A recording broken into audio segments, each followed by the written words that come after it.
लेकिन भगवान के सामने कभी और गुरुदेव के सामने, ये दो जगह कभी झूठ नहीं बोलना चाहिए। महत अपराध है। हमें चाहे जितना बड़ा दंड मिले, यदि हमने गलती की है तो अब की है, अब चाहे मुझे क्षमा कर दो चाहे दंड दो, वैसे तो कहीं झूठ नहीं बोलना चाहिए। पर अगर कहीं हमसे झूठ बोल जाता है तो हम जब भगवत आराधना करते हैं तो भस्म हो जाता है। लेकिन भगवान के सामने अगर हम झूठ बोले मंदिर में, गांव में भी किसी बात का प्रमाण लिया जाता था तो बोला जाता था आप मंदिर में चढ़ के बोल दो हम मान जाएंगे। तो अगर मंदिर में आप हैं तो झूठ कदापि मत बोलिएगा, इतना ध्यान रखिएगा, नहीं वो अपराध बन जाएगा। भगवान के श्री विग्रह के सामने झूठ बोलना। 12वां, श्री भगवान के श्री विग्रह के सामने किसी को जोर से पुकारना, ऐसे नहीं, क्योंकि सरकार विराजमान।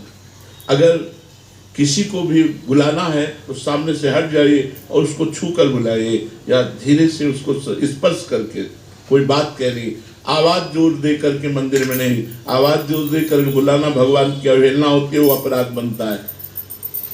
भगवान के श्री विग्रह के सामने आपस में प्रपंच की बात करना। 13वां, अब बैठे हैं बातचीत कर रहे हैं, भगवान के श्री विग्रह के सामने पंखा चल रहा है बड़ा आराम से, और भगवान के श्री विग्रह के सामने व्यर्थ की, गांव की, रिश्ते नातों की, आने जाने की, प्रपंच की बातें कर रहे हैं, ये अपराध है। भगवान के सामने बैठकर अगर कुछ कर रहा है